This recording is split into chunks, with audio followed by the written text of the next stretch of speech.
Hello Aries, Sun, Moon, Rising, and Venus signs. Kamusta kayo? Sana pa'y nasa mabuti kayong kalagayan.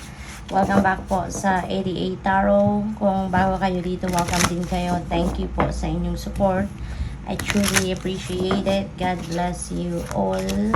Una mensahe po ninyo for today, memories and cherish memories of loved ones. Ayan, so siguro, ang iba sa inyo sa ngayon baka nag-i-emote, nagsisenti, baka you're all alone, maaaring namimiss ninyo, no? Yung mga mahal ninyo sa buhay, whether that is nandito pa sila or baka nasa kabilang side na, no?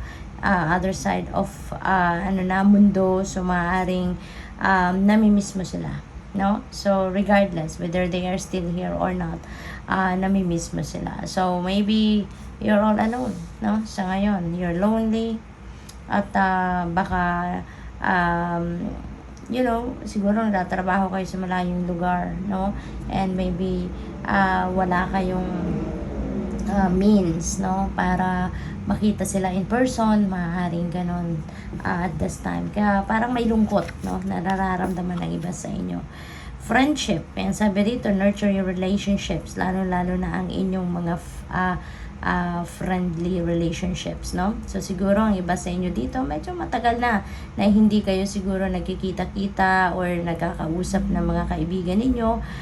Maybe yun, walang pagkakataon, ano? Kasi kung ang focus ng bawat isa sa inyo, pamilya, trabaho, career, negosyo, so most likely na isasantabi talaga, no, yung bonding moments ninyo, 'di ba?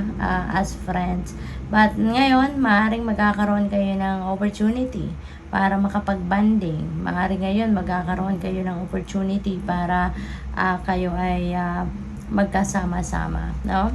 So what else? We have letting go, learn to let go. Okay? So it's about time na din, ano, para mag-let go kayo ng kahit anuman na hindi na kailangan sa buhay ninyo. Maybe you're still holding on to something na alam naman ninyo na hindi nararapat na. Maybe you're holding on to something na or someone na hindi na dapat nasa buhay ninyo, 'di ba, Aries? Kaya it's about time na, you know, to let them go para nang sa gayon makapag-move forward kayo. Meron akong naririnig na past relationship. So maybe yun din, no, for some of you, baka yun din ang kailangan na ninyong i-release, no? Yun ang kailangan na ninyong i-let go. Kasi siguro baka mas lalo pang bumibigat ang nararamdaman ninyo because maybe you're still stressing out over kung ano na ang inyong nakaraan. What else? We have face your fears, release the power of fear. Ayan, so wag na kayong matakot, no, Aries, wag kayong matakot at kailangan na harapin ninyo ngayon ang inyong mga takot, diba? Otherwise, if you are going to allow your fear to reign sa buhay ninyo, walang mangyayari. You won't be able to move forward or you won't be able to move on with your life. Kaya kailangan na harapin na ninyo yung kung ano man ang kinakatakutan ninyo, no?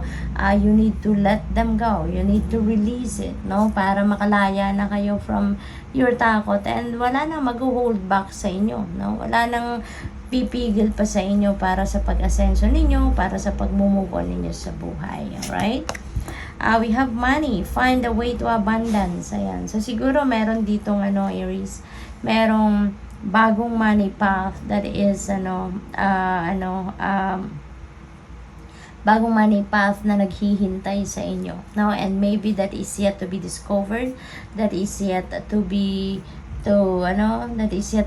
discovered by you. So maybe may mga naririnig kayo or may mga nakikita na kayo talaga dyan sa paligid ninyo, no? At baka merong mga tip din na naririnig na kayo from someone, 'di ba, na nagbibigay sa inyo ng heads up na there is an opportunity for money, there is an opportunity for financial opportunity then out there, 'di ba, na magdadala sa inyo ng kaperahan. So listen to it, 'di ba? We have epiphany, seek clarity. Yan, for some of you, Rito siguro nangangailangan kayo ng clarity of thought, nangangailangan kayo ng clear direction, you are needing some enlightenment dito, Aries, no? Kaya mag-ano po kayo, no, Aries, mag-pay attention kayo, no, sa inyong intuition, mag-pay attention kayo sa inyong inner voice, okay? Makinig kayo because that could be something, 'di ba? Na kailangan na ninyong pakinggan kasi maaaring meron kayong decision na kailangan gawin dito, no? Na maaaring naguguluhan kayo. So for sure, the divine is giving you guidance through your intuition, no? Kaya pakinggan po ninyo yan. We have creative wonderment and follow your passion. Okay, Aries, follow your passion. At kung ano yung gusto ninyong gawin, whatever it is that you love to do, whatever it is that you like, that you want, then embrace it. Go for it. Okay? Kung ito yung when you do, diba? Whatever it is that you love to do, that makes your heart sing, that inspires you, that raises your vibration, diba?